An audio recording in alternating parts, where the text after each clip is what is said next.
quisiera compartir con ustedes, en primer lugar agradecer al embajador esta invitación. A mí me toca hablar un poco de lo que estaba hablando el profesor Vladimir Acosta, que tiene que ver con la presencia de los medios de comunicación en Siria. Yo soy periodista, reportero, prefiero decir siempre. He estado 3 veces en Siria, una en el 2006, cuando conocí una Siria diferente, otra en el 2012 y otra del año pasado, en el 2013. En el 2012 estuve 34 días en la ciudad de Alepo y les puedo contar un poco lo que hace la prensa, lo que significa la prensa, lo que estaba diciendo el profesor Vladimir Acosta. Hay 2 grupos de periodistas en Siria, unos que clasifican como aliados del gobierno según la prensa internacional, según la prensa occidental, y otros periodistas que son freelance o que pertenecen a los grandes medios de comunicación. Ahora, ¿cómo trabajan esos periodistas? Por ejemplo, durante los 34 días que yo estuve en Alepo, nunca vi un solo periodista de otro canal o de otro periódico internacional. El único periodista que se apareció por esos días fue Robert Fix, el periodista de Guardia. De resto, nunca vi otro periodista en la ciudad de Alepo. Pero sin embargo, cuando uno abre los periódicos, cuando ve la televisión de todos los canales del mundo, aparecen crónicas desde Alepo. Entonces yo decía, ¿desde dónde están escribiendo estos periodistas? ¿De dónde salen estas crónicas? Pues bien, precisamente ahí está el gran secreto de cómo cubre la prensa internacional un tipo de agresión como esta. ¿Qué hacía la prensa internacional? Se concentraba en Turquía, donde había una base instalada por la CIA, donde se estaban entrenando los mercenarios que estaban ingresando a Siria. Esos periodistas ingresaban con esos llamados rebeldes para repetir un poco la escena que se dio en Libia cuando llegaron los salvadores de la humanidad desde Benghazi a Trípoli para liberar a ese país de un tirano llamado Muammar Gaddafi. Los periodistas ingresaban desde Turquía, llegaban a Alepo, estaban con los mercenarios 1 hora, 2 horas, hablaban con ellos rápidamente, volvían y salían, se sentaban en Turquía y escribían sus crónicas impresionantemente sobre Alepo. Entonces creaban escenarios, creaban mentiras virtuales.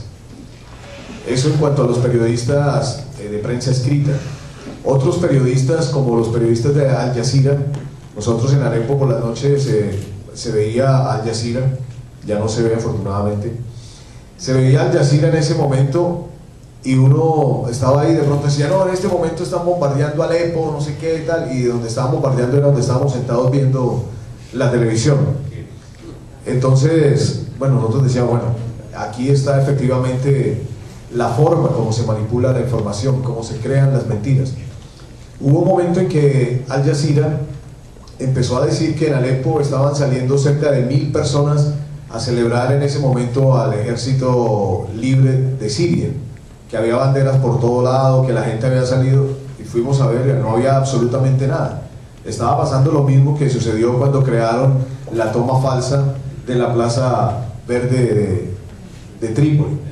Era exactamente la misma situación, nunca nadie absolutamente salía a celebrar las hazañas del ejército libre de Siria, todo lo contrario, estábamos viendo siempre manifestaciones a favor del ejército árabe sirio. Hay una situación muy especial que sucedió con una periodista japonesa muy famosa ella, condecorada por ser valiente reportera de guerra.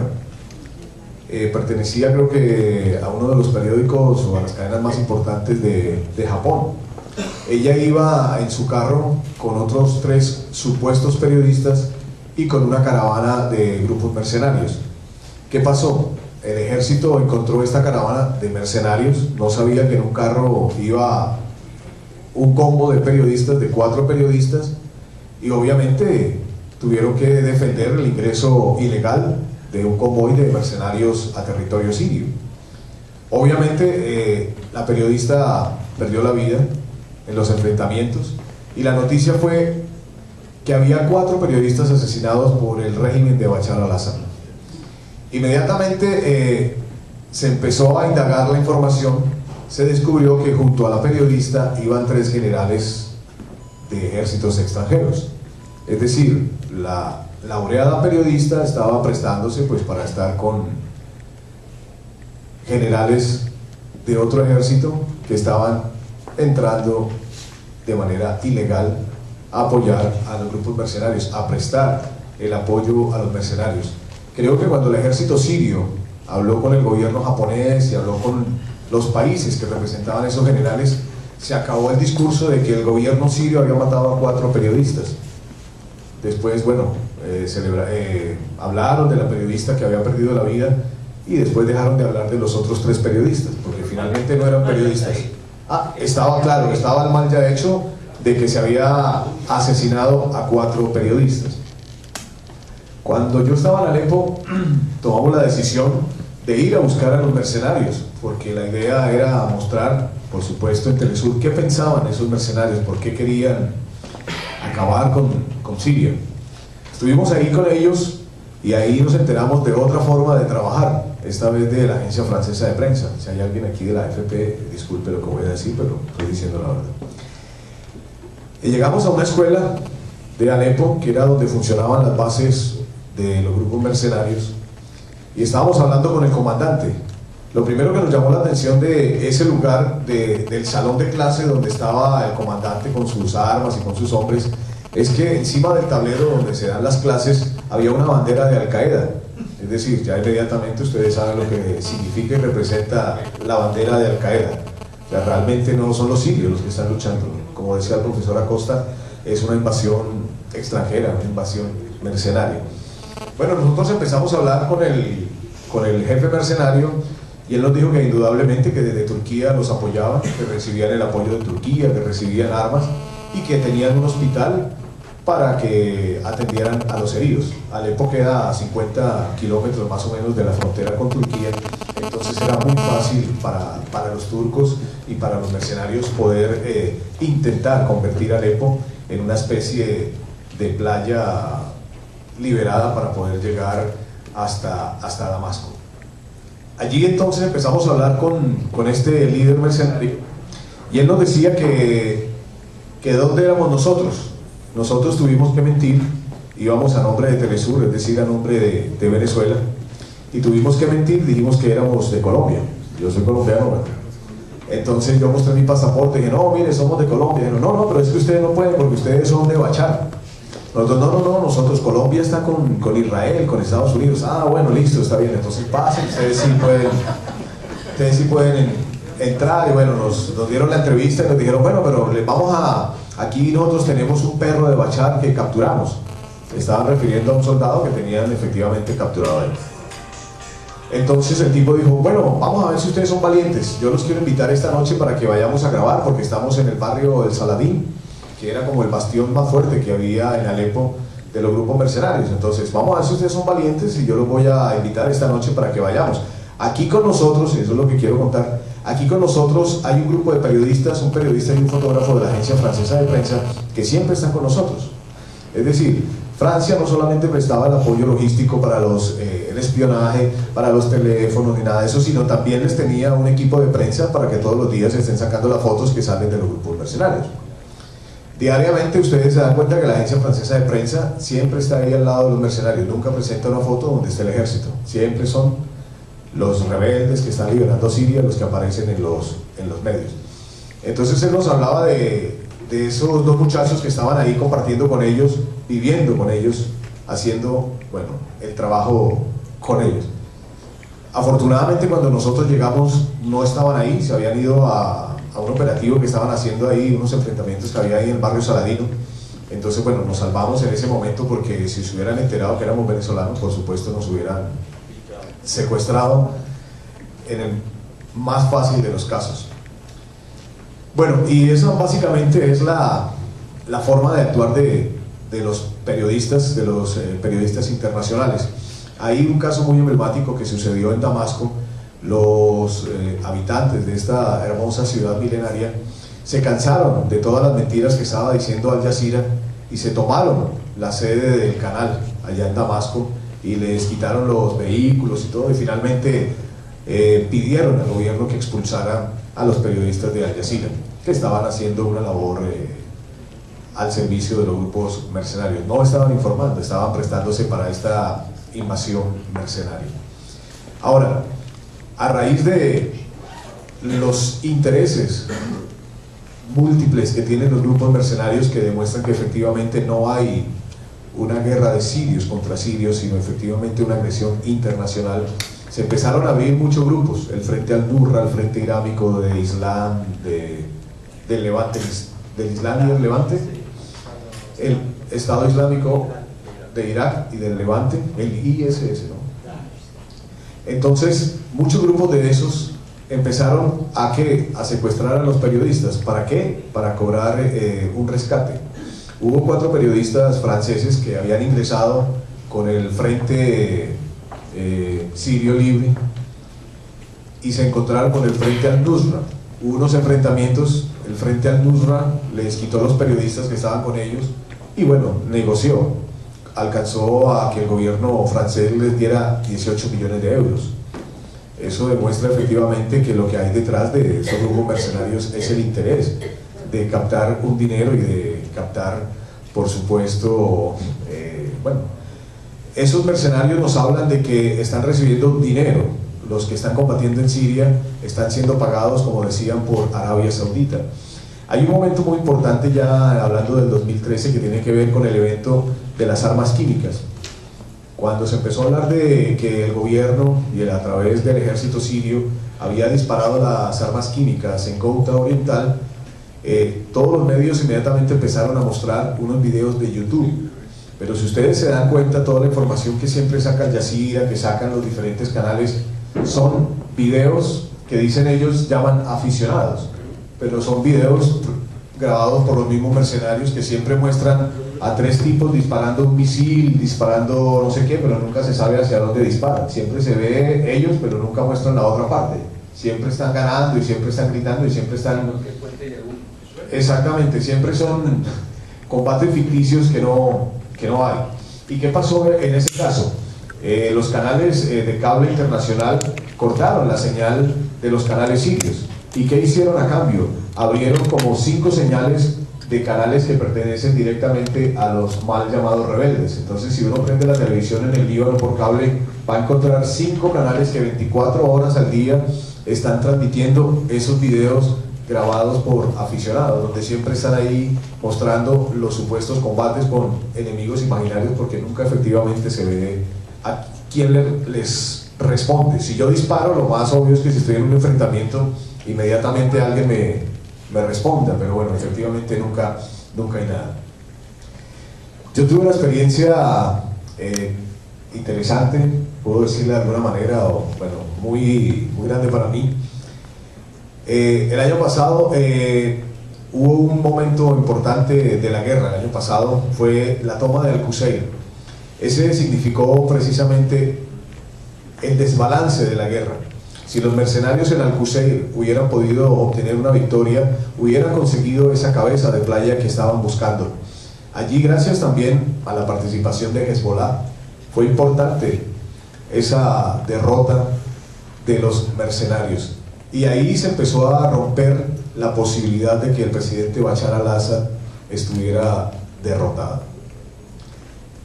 Yo estaba trabajando en Telesur, trabajo todavía en Telesur. Estábamos yendo a Malula, que se lo habían tomado los grupos mercenarios porque estaban involucrando a diferentes grupos religiosos para convertir esto en una guerra religiosa. Fuimos a Malula, el ejército hizo un operativo, se recuperó la ciudad, se recuperó cerca del 95%, regresamos a Damasco. Ese día desde Malula estuvimos transmitiendo por primera vez en vivo para Telesur, para un medio latinoamericano, para un medio en español en directo, cómo se recuperaba una ciudad. Estuvimos transmitiendo cerca de 20-25 minutos con el corresponsal de Telesur en Damasco, con Hicham Wasnus. Estuvimos ahí transmitiendo. 2 días después yo quise regresar a Malula. Dije, bueno, vamos a ver qué pasó, si finalmente el ejército sirio logró recuperar 100% la ciudad. Fuimos avanzando de retén en retén. Esta vez yo fui sin ningún aviso, lo que demuestra que efectivamente se puede ejercer de manera libre el periodismo. Mientras yo estuve los 34 días en Alepo, nadie me dijo dónde tenía que ir, dónde no tenía que ir, qué podía grabar y qué no podía grabar. Entonces yo dije, bueno, voy a ir a Malula. Con mi camarógrafo William también le dije, bueno, vámonos para Malula. Fuimos pasando retén. hasta que bueno, finalmente llegamos como cerca a 1 kilómetro de Malula, ya se veía Malula ya a lo lejos. El comandante del último retén nos dijo, no, no se puede pasar porque acaban de iniciar un operativo el ejército, entonces no se garantiza su seguridad, entonces vengan mañana a las 9. Bueno, ok. Nos fuimos de regreso para Damasco y en una Y agarramos hacia la izquierda, pero la persona que iba con nosotros no estaba muy segura de que ese era el camino para Damasco y había bueno, posibilidades de que en una de esas dos vías estuvieran los grupos mercenarios. Nos regresamos y le preguntamos al ejército por cuál de estas dos vías agarramos. Dijo, esta está muy segura y esta está segura. Obviamente mi espíritu periodístico me dijo, bueno, por la que hay segura es que puede pasar algo. Entonces yo dije, bueno, voy a tomar esta que está segura. Empezamos a andar, yo iba manejando el vehículo y de pronto vi unas imágenes que para mí eran como lo que podía mostrar en Telesur de lo que significaba la guerra. Estábamos en las afueras de Damasco, en Ghouta Oriental, yo no sabía que ahí era Ghouta. Estábamos cerca de la ciudad de Jarasta y yo empecé a ver esas imágenes que me mostraban una ciudad totalmente destruida, que hablaba de lo intenso que fueron y han sido los combates en ese lugar. Entonces yo tengo que grabar esto. Estas son las imágenes que pueden mostrarle al mundo la crueldad de esta guerra contra Siria. Seguimos caminando y vi una pancarta que para mí era en ese momento como una imagen de lo que significaba la guerra en Siria. Era una pancarta donde estaba la foto del presidente Bashar al-Assad y al otro lado estaba una foto del secretario de Hezbollah, Hassan Nasrallah. En ese momento para mí fue importante. Dije, esta es la imagen de esta guerra, del triunfo de esta guerra y lo que significa los avances que ha logrado el ejército árabe sirio. Pero como íbamos por una autopista, yo seguía avanzando hasta encontrar un retorno. Finalmente encontré el retorno y nos regresamos. Llegamos al primer sitio y empezamos a grabar. Estábamos ahí grabando pues todos los destrozos, cómo había quedado el pueblo. Era como una estación de servicio y yo le digo al camarógrafo, vamos a grabar allí, que había una casa destruida y debajo había un taxi que estaba ahí metido en los escombros. Y cuando nos volteamos a grabar el taxi, explotó un mortero ahí justamente al lado donde estábamos grabando antes. Entonces nosotros dijimos, uy, ¿qué pasó? Como que nos van a atacar, alguna cosa. Entonces dijimos, bueno, no, salgamos corriendo a donde está el carro. Y entonces empezamos a bordear ahí y nos empezaron a disparar ráfagas de fusil. Entonces alcanzamos a asomarnos a un sitio donde se podía ver el carro y el carro no estaba, se había ido. Es decir, quedamos sin saber dónde estábamos y sin vehículos, sin nada, absolutamente nada, el camarógrafo y yo solos. Entonces, bueno, en ese momento dijimos, bueno, ¿qué hacemos? El camarógrafo se puso un poco nervioso y dije, no, tranquilo, vamos a esperar. Entonces justamente había a este lado como un jardín donde siembran árboles para tratar de que la autopista no haga mucho daño al pueblo. Entonces nos hicimos ahí y como nos estaban disparando desde el frente, lo que hicimos fue hacernos por detrás. Yo le dije a Marco, venga, hagámonos aquí atrás. Y justamente cuando estábamos atrás mirando hacia donde nos estaban disparando, dispararon por detrás. Entonces bueno, ahí me hirieron a mí. El camarógrafo afortunadamente no le pasó nada, se salvó. Yo tenía el trípode en la mano, en ese momento dije, bueno, pensarán que tengo una bazooka o cualquier cosa, bueno, boté el trípode. Y bueno, inmediatamente tratamos de ir otra vez hacia adelante y cuando salimos hacia adelante, bueno, nos recibieron nuevamente a tiros y a tiros y a tiros. Entonces, finalmente dijimos, bueno, metámonos aquí y terminamos metiéndonos ahí en el separador ese que había. Afortunadamente había como un hueco ahí y ahí estuvimos 5 horas. Durante esas 5 horas fue intenso porque todo el tiempo nos estuvieron disparando, nos volvieron a tirar otro mortero que explotó justo ahí donde estábamos nosotros, casi a los pies. Bueno, nos cayó toda la metralla y todo lo que se levanta ese mortero. Nosotros empezamos a llamar a Hicham para que nos ayudara, para que viniera el ejército sirio a rescatarnos. Y bueno, finalmente después de un operativo bastante intenso que tuvieron que planear los comandantes de esa zona del ejército, nos pudieron rescatar, bueno, me llevaron al hospital y eso, y bueno, pude venir aquí para contarles el cuento. Eso les cuento es para un poco, para que ustedes se den cuenta que los periodistas que definitivamente tomamos el riesgo por decir la verdad, bueno, estamos metidos en eso y podemos tener esas posibilidades de enfrentarnos a esas situaciones.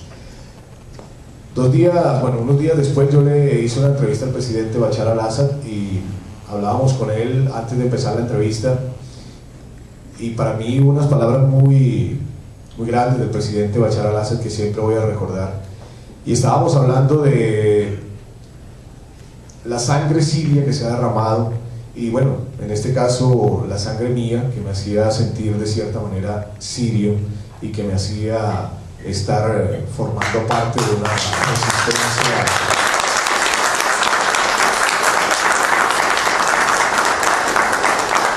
Entonces, bueno, mi corazón, esta vez sí no puedo ser un periodista objetivo como dicen las leyes del periodismo, que no creo por supuesto en la objetividad, creo en la neutralidad, pero mi corazón está con Siria, y más que con Siria también siempre ha estado con la verdad, y por eso les puedo contar un poco lo que he vivido desde mi experiencia periodística, que no son cuentos, sino es lo que yo viví, y que habla de los cuentos que sí echan otros periodistas que nunca han estado en Siria, o que escriben en Siria en un cómodo hotel y nunca van donde efectivamente el ejército sirio está defendiendo la dignidad y la soberanía del pueblo sirio.